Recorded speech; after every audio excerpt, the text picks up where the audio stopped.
Hello everyone, welcome to Bajirao IAS Academy daily current affairs analysis session. And today we have a set of articles from different newspapers.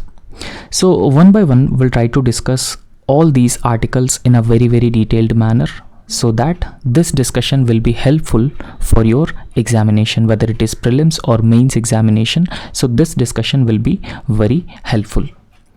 And the first topic with which we are going to start this session is about heat waves or heat wave condition in India. And we all knew that during every summers, India has been experiencing a severe or intense heat waves. And in fact, in recent times, the frequency and intensity of heat waves has also been substantially increasing. What are the reasons for increasing heat wave conditions in India?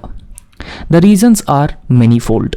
So in this particular topic, what we do, we understand the reasons for heat waves. We also understand what exactly is a heat wave and how these heat waves are formed, and what is the impact of these heat waves on India's economy. So not just on India's economy, but other important sectors also. So what should be done? So what are the heat wave action plans that the experts have been suggesting that these heat wave action plans have to be implemented in letter and spirit, so that India can actually mitigate the worst impact of heat wave, particularly on people who are considered as marginalized and vulnerable, right? So initially, the Indian Meteorological Department has actually predicted that an above normal number of heat wave days this year. So now we are already experiencing summer heat or increased temperatures, and it is also expected that several parts of the country would also experience intense heat wave conditions. And in fact, except few places such as extreme south in Kerala, Tamil Nadu, parts of Andhra Pradesh and Karnataka, and the northeastern part of India, Jammu and Kashmir, Himachal Pradesh. So except whatever places that I have just mentioned, except these places, so the rest of India is going to face a severe heat wave conditions. And apart from that, the Indian Meteorological Department has also predicted above normal temperatures for 10 to 11 days in a central and eastern states like Odisha, Jharkhand, Uttar Pradesh, including Bihar as well. However, it is also expected that the night temperatures will also increase. It is also expected that the intensity of the night temperatures or intensity of the heat waves would also increase daytime, except the Himalayan and sub-Himalayan regions. Now, if I can represent this through a map, so as I have already told you that several parts of India are going to face intense heat wave like conditions. So if I can draw the map, so except some parts of India, right? So some parts in the sense that the Jammu and Kashmir and parts of Ladakh, and some parts in the extreme south. So extreme south, some parts, and similarly Himachal Pradesh region and most part of the northeast India. So they likely experience less heat wave conditions, right? So less heat wave conditions. So apart from these places that I have just shown on the map, so most of the places would experience intense and heavy heat wave conditions, right? So all these places would experience intense and a very high heat wave like conditions. Now in this context, it is very important for us to understand the reasons for heat waves, what are the major reasons for the heat waves, and how to mitigate and also adapt to the heat wave conditions, because these heat wave frequency and intensity has increased manifold. Both frequency and intensity has increased manifold. So because of that particular reason, it is very important that we need to put in place heat wave action plans. So at the city level and at the district level, and even identifying some areas which are vulnerable to extreme heat wave conditions, and we should immediately start implementing the heat wave action plans. And these heat wave action plans can be both short term as well as long term. Both short term heat wave action plans and long term heat wave action plan needs to be undertaken to adapt and mitigate these heat wave conditions. Now when I say the reasons for the heat waves, so there are several reasons for the heat waves. So firstly, greenhouse gas emissions. So greenhouse gas emissions is the major reason for the increased heat wave conditions, because with the greenhouse gas emissions, what has been happening? So the temperatures of the planet Earth have been increasing manifold. So it is otherwise considered as the global warming. So with global warming, what has been happening? It leads to climate change. It leads to climate change, and abnormal change in the weather patterns in the long term is considered as climate change. So greenhouse gas emissions and rapid changes in the climate, so this is also another major reason. And apart from that, deforestation. So deforestation is also another major reason for the heat waves. And apart from deforestation, vehicular emissions is also a very similar reason for increasing temperatures. And the most importantly, urban heat island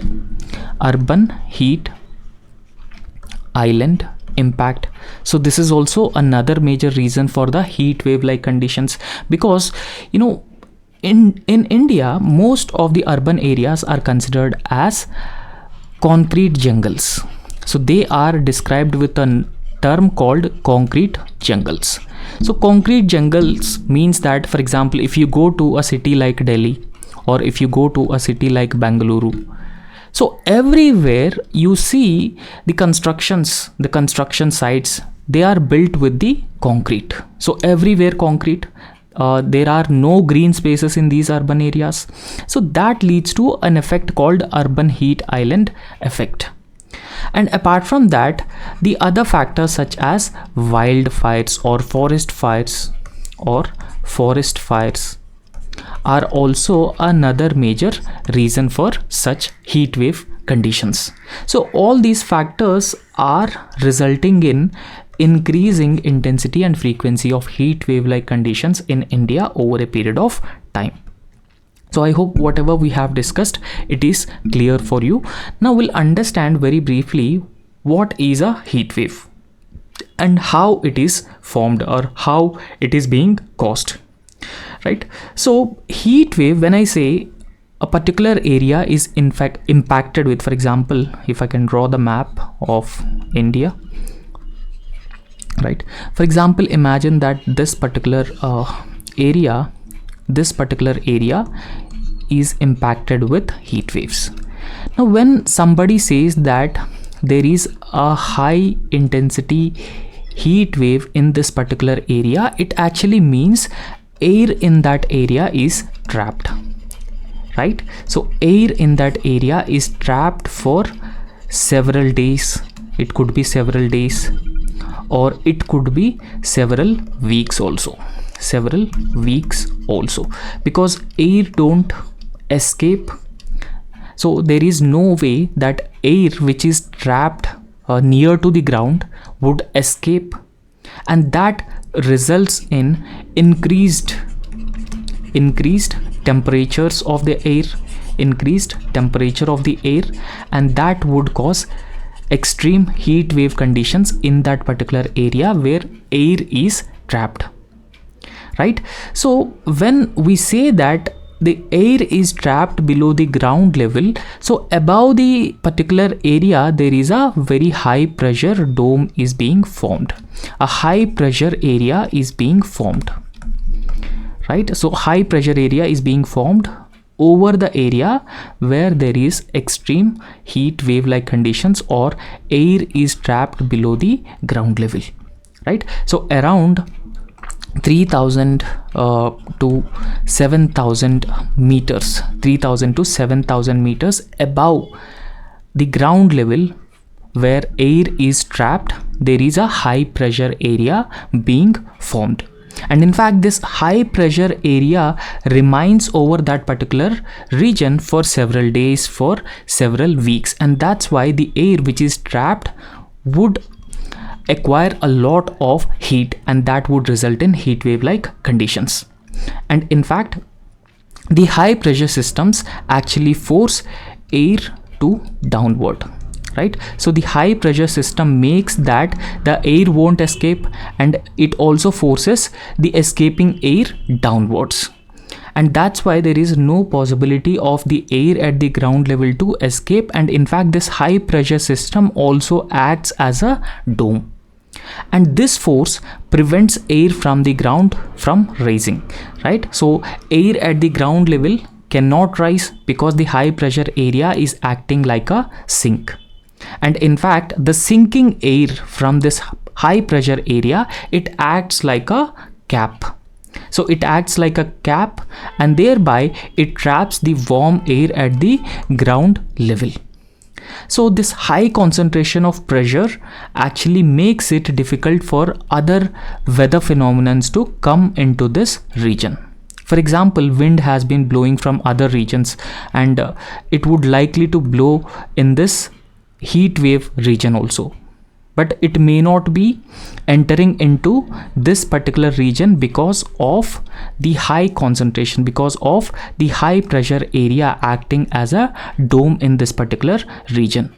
So when other weather patterns are not coming into this particular region, so that region would likely experience heat wave like conditions for several days and even weeks also. So this high pressure actually inhibits winds, so winds would not be able to come into that particular area, and this high pressure region also prevents the formation of the clouds in the area as well. So thereby it would continuously build pressure, so it was continuously build the heat, and thereby increasing the temperature of the air at the ground level, increased temperature at the ground level, and that would ultimately results in conditions like heat waves. So I hope you have understood. So this is a very simple and this is very easy. So please just pause the video and go through all these points that have already explained to you. And in fact, according to the Indian Meteorological Department, so we have already understood how heat wave is being caused. So according to the Indian Meteorological Department, every Indian state would likely experience heat waves in this month, April and May. So except Kerala. And in fact, in Kerala also there has been a rising heat stress over last 15 years. So generally Kerala won't experience intense heat wave like conditions, but what has been happening in last 15 years, Kerala is also experiencing the heat wave like conditions. So that means whatever areas which are earlier not affected by the heat wave, those areas are also affected now because of the events like heat wave. However, according to the World Meteorological Organization, so World Meteorological Organization releases a report called the State of Global Climate Report. The State of Global Climate Report 2024. So the State of Global Climate Report 2024 released by the World Meteorological Organization, it has confirmed that 2024 was the hottest year on planet Earth since in last 175 years. So 2024 was the hottest year because in 2024 the highest temperatures have been reported in this year, right? And in fact, heat wave concentrated in periods of extreme heat above 40 degree Celsius. So in plain areas, whenever temperatures above 40 degree Celsius is considered as a heat wave, right? So this is how it has been categorized. So in a plain area, if temperatures are above 40 degree Celsius, so it is under the influence of heat wave like conditions. And in fact, it is also expected that this year also going to be, there is a above average or above normal temperatures. So many places in India would also experience intense or severe heat wave like conditions as well, according to the Indian Meteorological Department data. And what is the economic impact of heat waves? So it is very important for us to understand the economic impact of the heat waves as well. So I would like to tell you some examples how heat wave would impact the economy, particularly the unorganized sector economy. Now imagine that a construction worker, or imagine agriculture laborer. So they have to work in open spaces. They need to work at the open spaces. Now on one particular day, a temperature is 32 degrees Celsius, and another day the temperature goes above 42 degrees Celsius. Now don't you think that on that particular day when temperatures are just 32 degrees Celsius, the productivity of the workers in the unorganized sector would be very high? But on the other hand, when temperatures are more than the average temperatures, when that particular area experiences heat wave conditions, and don't you think that high temperatures would also impact the productivity of workers in the unorganized sector? So this what happens with the heat wave. So therefore, heat wave would result in declining productivity of the workforce. So it would result in declining productivity of the workforce. So then don't you think that it will impact the Indian economy? So it will certainly impact the Indian economy, because as of now, so around 85% of India's workforce is concentrated in the informal sector, or unorganized sector or informal sector. So around 48 to 50% of India's workforce still engaged in the agriculture sector. Don't you think the labor productivity in agriculture sector would be impacted by the heat wave conditions? Yes. So it also impacts the productivity of the workforce in the agriculture sector as well. So this is the economic impact of heat waves. So apart from that, whenever there are extreme heat wave conditions, so it could lead to increased mortality or increased death rate of people. And apart from that, it also impacts the health of the workers, and it increases the out-of-pocket health care expenditure of the workers, and it will ultimately leads to the poverty, right? So it will ultimately leads to the poverty. Now I will give you one example. The example is, imagine that there is a family, and this family is in below poverty line. So this family is a below poverty line. So imagine that the breadwinner of the family is died because of heat wave. The breadwinner of the family is died because of the heat wave conditions. So earlier their two children are going to school, but now because the sole breadwinner died, so will they afford education? Will they afford quality health care? And that's how it could even leads to perpetuating the poverty cycle among most of the poor in India. So therefore it is having a such worst impact on the economy, on the society as well. Now in this context, it is very important for every city, every district and every state to implement these heat wave action plans in letter and spirit, right? So heat wave action plans, as I have already illustrated, it consists of both short term as well as long term measures that have to be undertaken. Both short term measures as well as the long term measures have been undertaken. So initially these heat wave action plans were not implemented in India, right? But what happened was, in 1998, so there was a devastating heat wave in the state of Odisha. There was a devastating heat wave in the state of Odisha, and after this devastating heat wave in Odisha, so Government of India along with other different states started adopting this heat wave action plans to reduce the vulnerability of the people.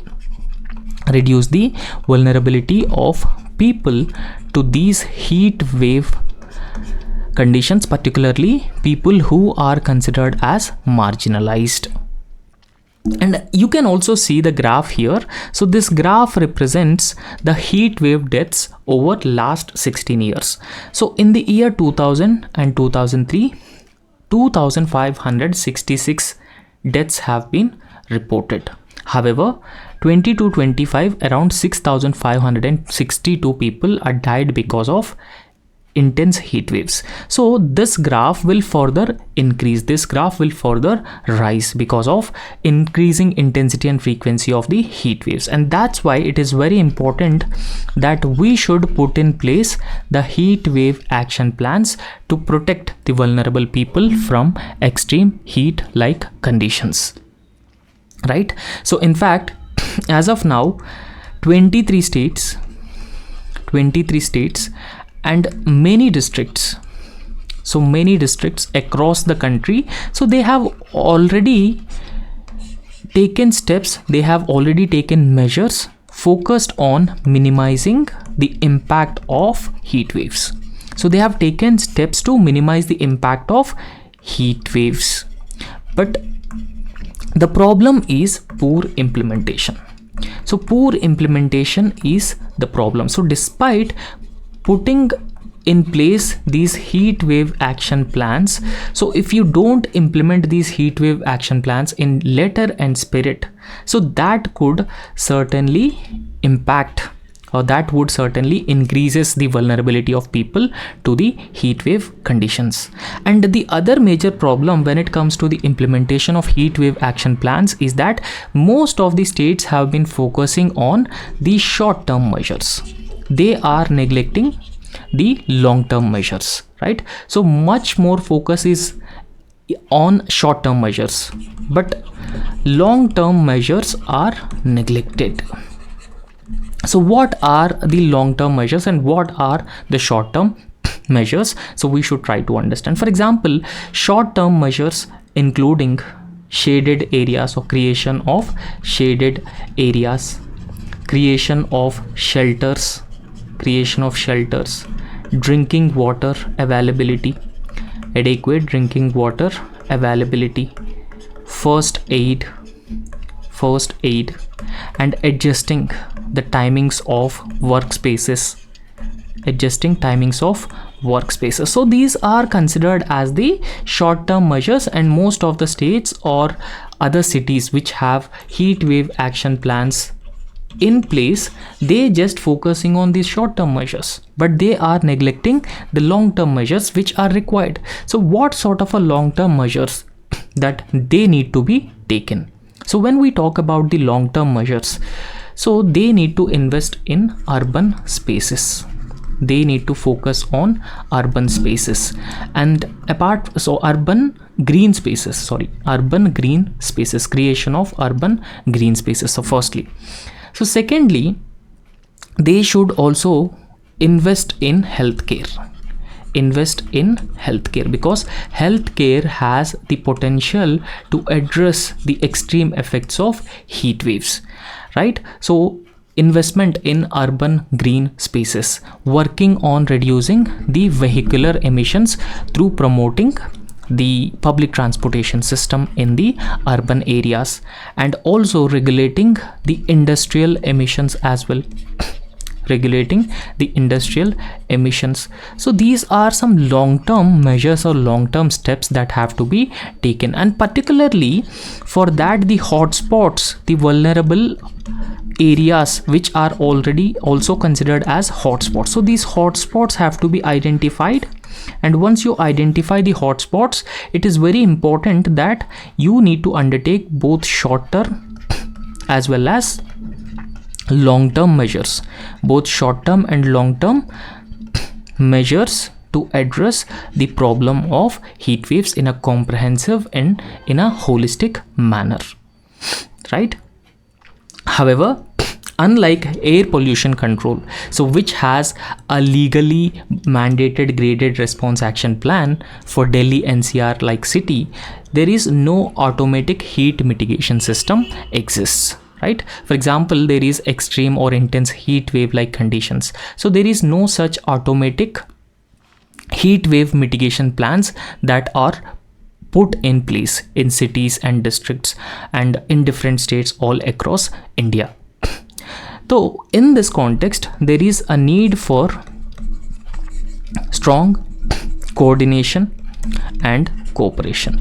So when I emphasize on strong coordination, so it also means collaboration. So interdepartmental collaboration, interministerial collaboration, collaboration between the government and also civil society organizations and NGOs who could actually work on this particular area of mitigation or adaptation or increasing awareness about the heat wave among the people.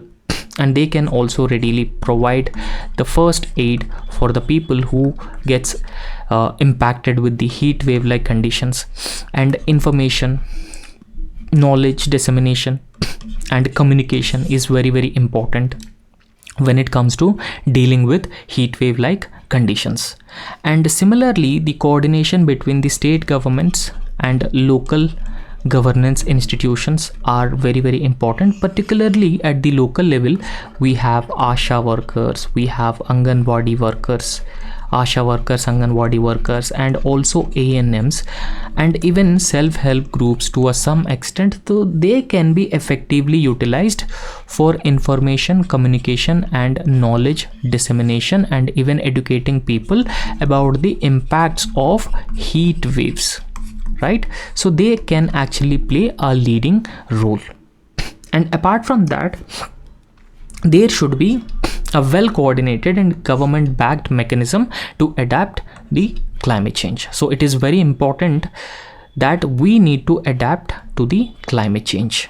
We need to mitigate the worst impact of the climate change as well. So what should be the future recommendation? So it is being suggested that for cyclones, we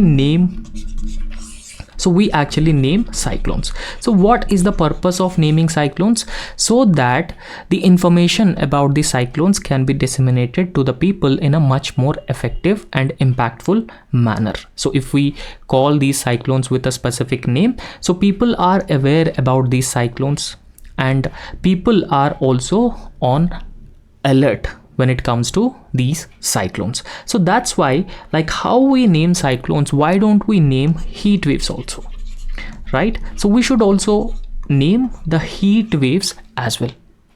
And similarly, the World Health Organization, which is instrumental in protecting, strengthening world healthcare architecture, so it has emphasized on health sector. It has emphasized on health sector, particularly primary healthcare and secondary healthcare. And in fact, WHO also believes that healthcare sector would actually play a lead role. It can actually play a lead role when it comes to addressing the ill effects of the heat wave or reducing or mitigating the impacts of the heat wave, right? So these are some important details with respect to heat waves and heat wave adaptation and mitigation in India.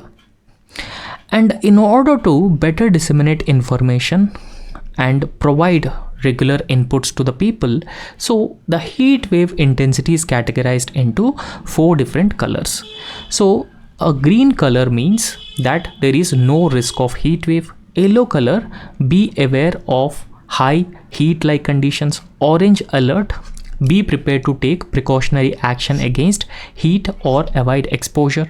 Or red alert, so that means be vigilant and step out only if necessary. So these are called as color coded warnings for heat wave. So this is also very important, right? So you just have to remember this. And next important topic is 10th schedule or anti-defection law of the constitution. So this anti-defection law is a very important component, right?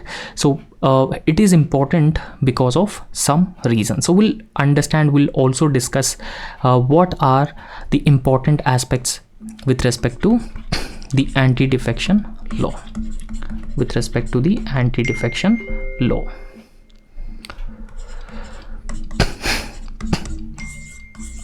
So when we talk about the anti-defection law, so understand that it is part of the 10th schedule of the constitution. The 52nd Constitutional Amendment Act, has created this 10th schedule, and 10th schedule includes the anti-defection law. Now, what exactly is this anti-defection law? So we'll try to understand what is this anti-defection law. So in India, we have a multi-party democracy. So India is a multi-party democracy. So there are different political parties which are in place, right? So there are different political parties. So because we have a multi-party democracy and there are different political parties in India. So the problem is that defections is the main problem in Indian party system. So what exactly is a defection? So imagine that there are 2 different political parties. So there are 2 major political parties. So party A gets the majority and it form the government. Right? So however, party B lacks the majority and it may not be able to form the government because it is lacking the majority that is required to form the government. Now party A, if it is lacking the absolute majority, the majority that is required to sustain itself in the future also. So in case if party A lacks such a majority, it start poaching the elected MLAs or MPs from the political party B. So since political party A is in power, it can easily poach members who are elected from the political party B. It can easily poach those members, right? So elected members from political party would start joining the political party A, right? So if they start joining the political party A, so it is defeating the entire election process. It is defeating the democratic elections. It is also defeating the concept of free and fair elections. However, now what has been happening in India from 1970s, defections have become more rampant. Whether it is a state level political parties or national level political parties, whether they are MPs or MLAs, they are easily switching the political parties. So when a particular candidate is elected by the people would not only look at the candidate's credentials, but they also look at the political party from which he or she is contesting. So therefore, because of this particular reason, defections have increased, and with the defections, political instability became a major phenomenon, right? Because of frequent defections, what has happened? So political instability became a major feature of Indian democratic politics, right? So we need to have a stable government that can complete the 5 years term guaranteed by the constitution. But because of the defections, because of either the ruling party, if the ruling party loses the majority because of the defections, and it would resign, it would not pass the no confidence motion, and ultimately it would lead to the fall of the government.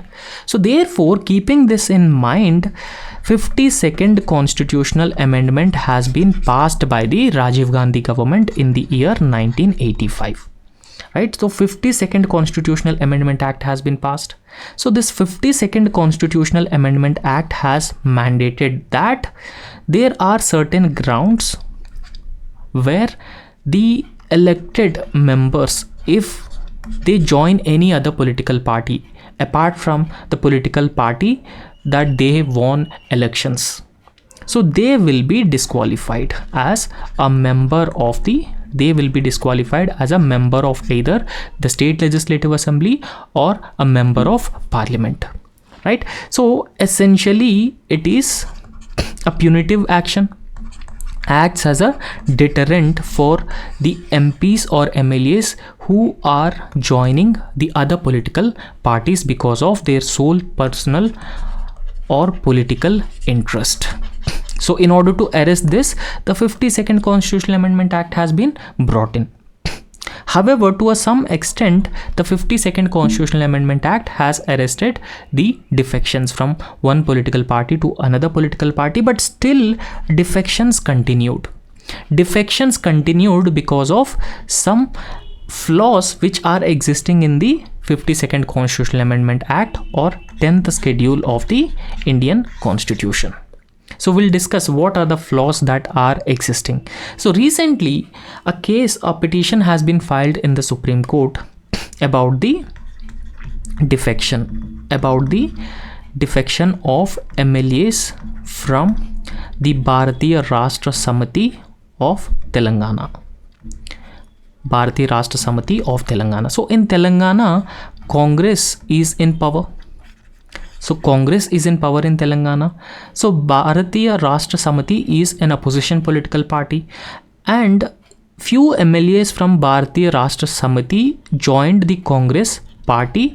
However, here according to the 10th schedule of the Indian Constitution, Speaker of the State Legislative Assembly is the authority to take decision on the anti-defection petitions. So it is ultimately Speaker who decides on the anti-defection petitions. But Speaker, there is a convention that Speaker is from the ruling political party. So since Speaker is from the ruling political party, Speaker is biased when it comes to taking a decision. So Speaker is biased in favor of the ruling party, and he is very often against the opposition political parties because Speaker is from the ruling party. And here the disqualification petition or defection petition must be decided by the Speaker alone. And that's why speakers have not been taking any decision in a time-bound manner. And the other flaw that has been existing in the 10th schedule is that there is no time limit. There is no time limit within which the Speaker of the Lok Sabha or the Speaker of the State Legislative Assembly can decide on the anti-defection petitions. So because of that particular reason, the Bharatiya Rashtra Samiti filed a petition in the Supreme Court. It has approached the Supreme Court, and the Supreme Court has held that the Speaker should decide the matter of anti-defection within a time-bound manner. There should be a time within which there should be a time limit within which the Speaker must take a decision on the anti-defection. Otherwise, it would defeat the purpose of democracy in a country like India. So this is what the judge of the Supreme Court has held. However, the main question that has been involved in this particular case that has been heard in the Supreme Court is that whether constitutional courts like Supreme Court or high courts cannot direct the speakers. So can they direct the speakers to take decision on the anti-defection matters, or they cannot direct the speaker, right? They cannot direct the speaker, because ultimately the final decision on anti-defection would be taken by the Speaker of the State Legislative Assembly or the Speaker of the Lok Sabha. But here the problem is that speakers are from the ruling parties and they are not taking any decisions in a time-bound manner. And in fact, it is also said that the speaker acts as a quasi-judicial tribunal. So he acts as a quasi-judicial tribunal when it comes to taking a decision with respect to anti-defection, right? And ultimately, it is the speaker who decides the disqualification of members under the 10th schedule of the Indian Constitution within a specified period of time or in a time-bound manner. Now we'll understand what is anti-defection law. So what exactly is an anti-defection law? So anti-defection law actually lays down the process by which legislators may be disqualified on the grounds of defection. So I have already explained what exactly is this anti-defection law. So it is ultimately the Speaker of the Lok Sabha or State Legislative Assembly or Chairman of the Rajya Sabha who would take a final decision on the disqualification of the members of the respective houses. And in fact, the anti-defection law applies to both Parliament as well as the state legislative assemblies as well. And you can also go through all the important features of the anti-defection law. So there are certain grounds mentioned for the defection, right? So these are the grounds for the disqualification of a member. So what are the grounds? So if any party member violates these, party member in the sense that any member of the state legislative assembly or parliament, so if they violates these rules, they would be disqualified under the anti-defection law, right? So if they resign from the political party, if they join any other political party, if they vote or oppose party direction, which is also called as whip. So if they oppose the party whip, then also anti-defection is being filed against that MP or MLA. And when it comes to the independent legislator, so there are some members who are elected independently without any political party's support. So if they join any other political party after their election, so they will also be disqualified under anti-defection law. And the nominated legislature, so if they join any political party 6 months after becoming a legislator, they will also be disqualified under the anti-defection law. So however, the anti-defection law has provided certain exceptions as well. So what exceptions it has provided? So a party can merge if 2/3 of legislators have provided consent. For example, imagine that a political party consisting of 90 MLAs. A political party consisting of 90 MLAs. So this is political party A. And there is another political party which is B. So imagine that if this particular political party A decides to merge with the political party B, so if 2/3 of the members from this particular political party, that means 60 MLAs from political party A are ready to join the political party B, then the anti-defection law would not be applicable.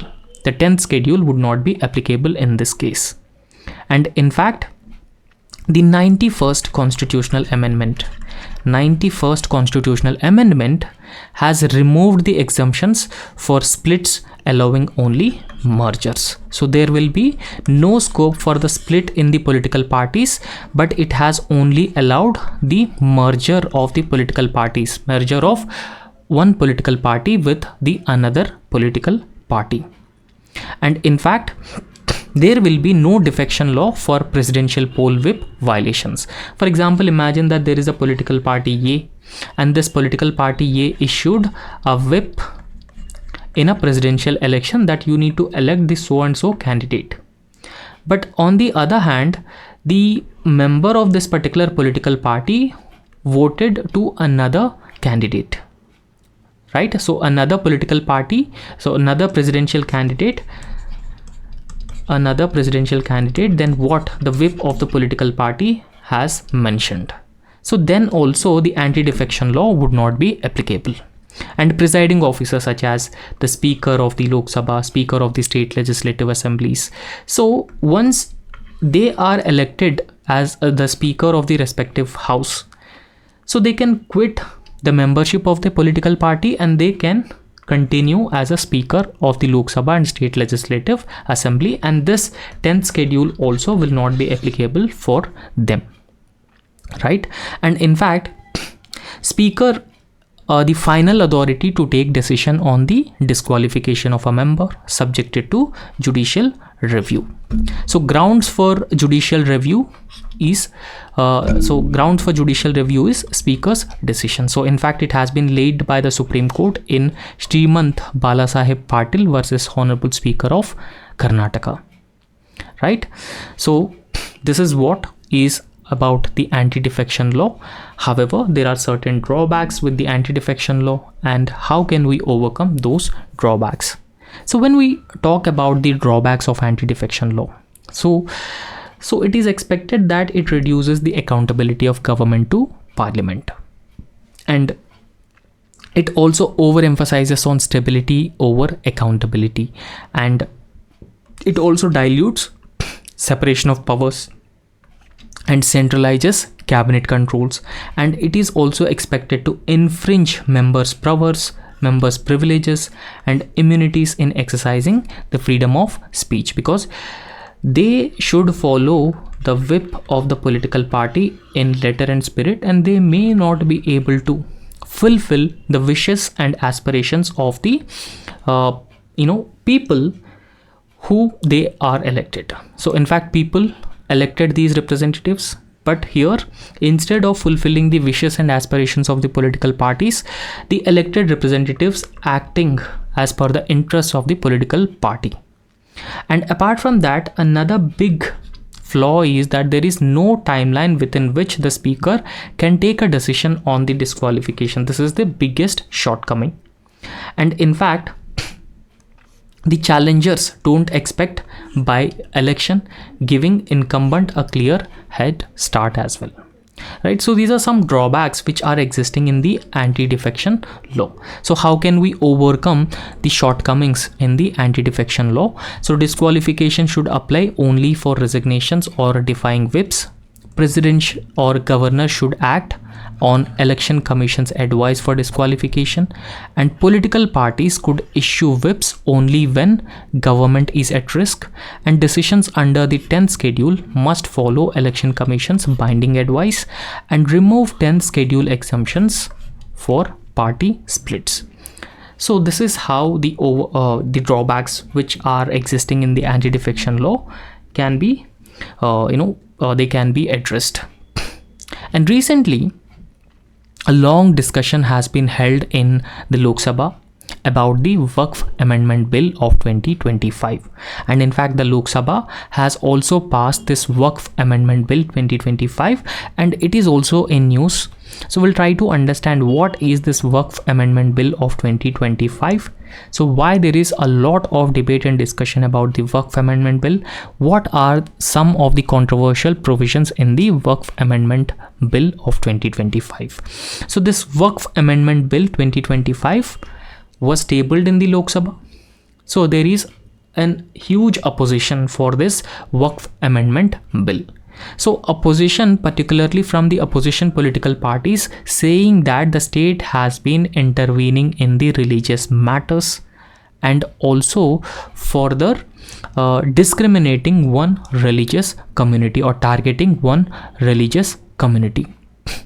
And it has been tabled in the Lok Sabha, and it has actually introduced radical changes into the Waqf Act 1995, and in fact the Waqf Amendment Bill 2025 is based on the Joint Parliamentary Committee recommendations. However, this Waqf Amendment Bill, Waqf Amendment Bill 2025. So it actually seeks to overhaul the governance, right?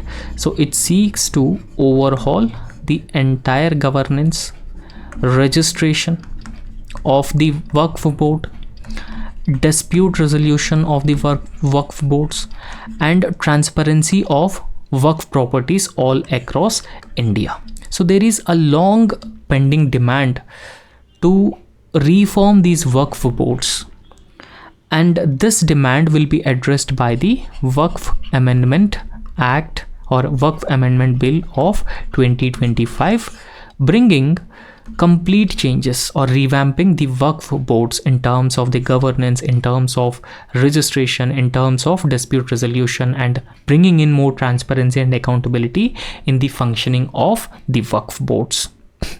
So what is a Waqf? So we'll try to understand this. So what exactly is a Waqf? See, Waqf actually refers to the personal property that is permanently donated by the Muslims for the religious or charitable purposes, right? So it is a personal property, and this personal property is permanently donated by the Muslim community for religious or any other charitable purposes, and that is what is called as Waqf. And in fact, once a property is declared as a waqf, for example, imagine that there is a property. So the name of the property is Ye. So this particular property, once declared as waqf, so it is transferred to Allah and it cannot be sold or used for any other purposes, right? So in very simple terms, this is what is called as waqf. Right, so once the property is branded as a waqf, for example, why the amendments have been brought in, though the reason for amendments is that, so there is a lot of government land which is branded as waqf, that the government cannot use this land, right? So it is said that the government land is arbitrarily branded as a waqf land and saying government has no rights over such land. And apart from government land, there is a private land also. There is a lot of private land also, and this private land also is being branded as a waqf property. So it is also being branded as a waqf property. So once it is declared as a waqf, nobody is having rights over that particular property and it permanently belongs to the waqf board. And similarly, the other thing is that, so a waqf board has no representation for any other religious community. Only Muslims can become the members of a waqf board. Similarly, there is no representation for women in the Waqf board. So therefore, the Waqf Amendment Bill 2025 has taken into consideration all these necessary things. So there is a need to change the governance, how the Waqf board has been functioning. There is a need to bring in more inclusivity in the Waqf board. There is a need for greater transparency as well as accountability in the functioning of the Waqf board is also very, very important. And because of that reason, the Waqf Amendment Bill 2025 has been brought in by the government, and in fact it is also passed in the Lok Sabha. Right, so understand the features of the Waqf Amendment Bill 2025. So what are the key features? The first feature is that retention of waqf by user, right? So retention of the word waqf by user. So it means it actually protects the religious properties which are established through the customary usage before the enactment of new law unless it is disputed. For example, imagine that there is a land. So this particular land belongs to a particular land belong to a religious establishment, right? So if it is belongs to the religious establishment, so it will be belong to the religious establishment until unless it is being disputed. For example, if this particular land is disputed land, then a dispute have to be resolved before declaring this land belong to the waqf land. Secondly, so inclusion of non-Muslims in the Waqf institutions. So how non-Muslims would be included in the Waqf institutions? So because non-Muslims can be members of central as well as state Waqf boards. So they can become the members of both central as well as state Waqf boards, and tribunals will further promote the transparency and accountability in the administrative, and it also brings in the administrative expertise as well when it comes to resolving the disputes with respect to Waqf. And there will be a digital registration portal as well. So this is another important feature, and this digital registration portal mandates all Waqf properties to be registered via a centralized online portal within 6 months and extendable by Waqf tribunals further. And a new tribunal composition. So each Waqf tribunal will include district judge, a joint secretary level officer, a Muslim law expert, replacing older 2-member body. Right. So these are some important features of the Waqf bill. So however, what are the issues which are surrounding the Waqf bill? So there are number of issues which are actually surrounding the Waqf bill.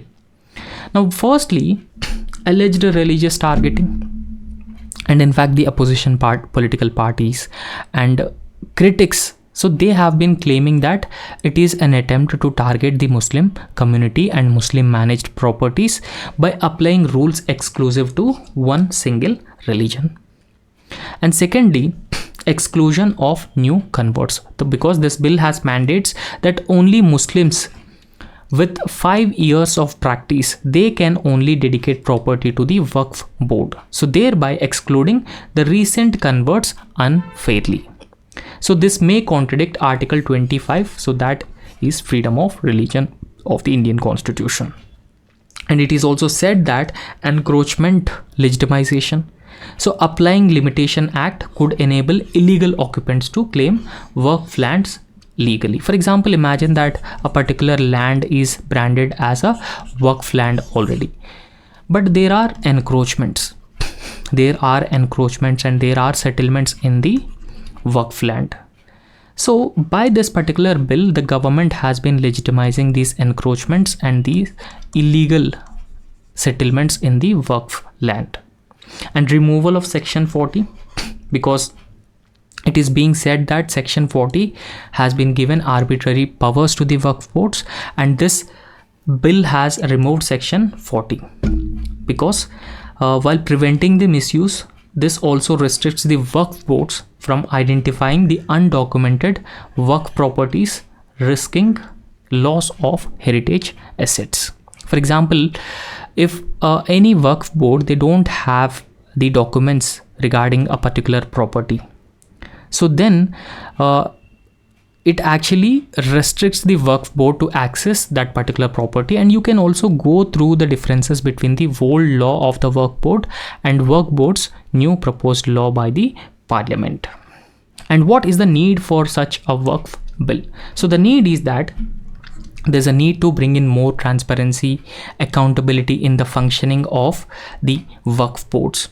And digitization of records is also envisioned by the Waqf Amendment Bill as well, and regulating the property management. So this addresses irregularities in property registration, survey and ownership disputes, and preventing misuse of Waqf law. So this ensures state level checks on arbitrary Waqf claims, and this can also treat the communal and legal tensions, so create communal and legal tensions, and identifying the legal disputes, because tribunals with legal and religious experts plus judicial appeal rights to High Court restore checks and balances as well.